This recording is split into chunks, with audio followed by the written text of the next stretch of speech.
Hello à tous, j'espère que vous allez bien. Je suis Kaina et je suis coach en développement personnel. On se retrouve sur ma chaîne Ninsaul pour un nouveau podcast. Et pour aujourd'hui, on va parler d'un truc qui n'est pas toujours facile à voir, les schémas répétitifs en amour. Tu sais, ces relations où tu te dis, mais comment c'est possible que ça recommence encore? C'est pas forcément la même personne, donc c'est pas forcément la même histoire, mais au fond, c'est la même sensation. Et c'est ça le plus troublant. Parce que parfois, tu ne répètes pas pendant une relation, tu répètes en fait une émotion familière. On va prendre un exemple. Tu rencontres quelqu'un, ça se passe bien, la personne est là. Mais dans les moments importants, elle disparaît un peu. Anniversaire, pas disponible. Moment de famille, autre chose de prévu. Besoin de présence, désolé, je peux pas.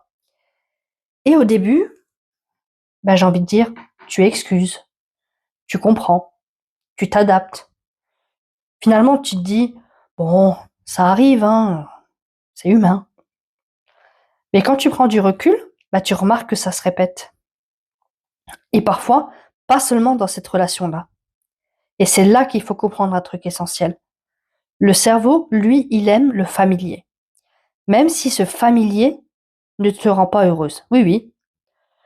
Ton cerveau préfère souvent quelque chose qu'il connaît plutôt que quelque chose de sain, mais totalement inconnu.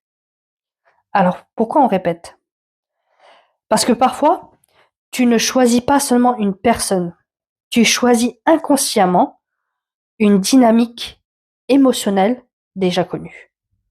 Et finalement, ça peut être quelqu'un d'un peu absent, quelqu'un qui garde une distance, quelqu'un qui n'est jamais totalement là. Et bizarrement, ça te paraît normal. Pourquoi? Parce que quelque part dans ton histoire, tu as déjà appris à aimer dans l'attente. Peut-être que tu as connu quelqu'un d'indisponible, quelqu'un qui priorisait autre chose, quelqu'un qu'il fallait attendre. Et ton système, lui, il a enregistré ça comme ah, tiens, ça ressemble à de l'amour.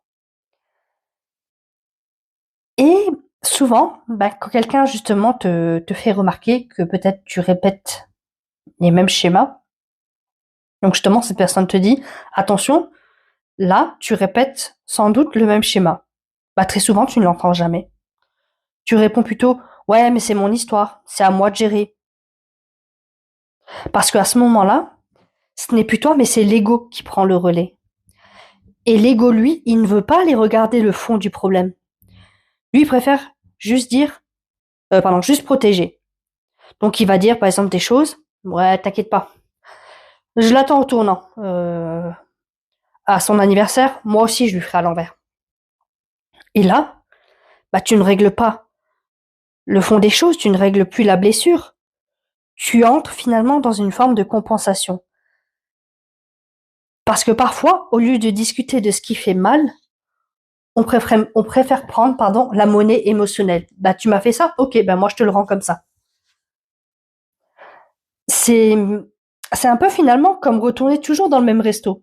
Tu connais déjà le menu, tu sais que ce n'est pas incroyable, mais tu y retournes parce que tu dis au moins là, je connais. Le problème, ce n'est pas juste la personne en face. Le vrai sujet, c'est pourquoi cette dynamique me semble familière. Parce que parfois, on ne tombe pas amoureux d'une personne, on tombe amoureux d'une sensation déjà connue. Et là, j'ai envie de dire tout change. Parce que quand tu vois le schéma, tu peux arrêter de croire au hasard et commencer à te demander qu'est-ce que je reproduis sans finalement me rendre compte. En conclusion, les schémas ne sont pas là pour te punir. Ils sont là justement pour te montrer quelque chose, pas pour te faire culpabiliser, mais pour te permettre de choisir autrement. Parce qu'à partir du moment où justement tu vois la répétition, tu mets le doigt dessus, tu peux faire des choix différents et par conséquent sortir du scénario. Et si tu veux qu'on travaille ensemble pour comprendre tes schémas relationnels, sortir des répétitions et construire des relations plus alignées, Le lien est directement dans ma bio. Si ce podcast t'a plu, n'hésite pas à le partager, à mettre un commentaire ou mettre le petit pouce. Et en attendant, je te souhaite une très belle journée.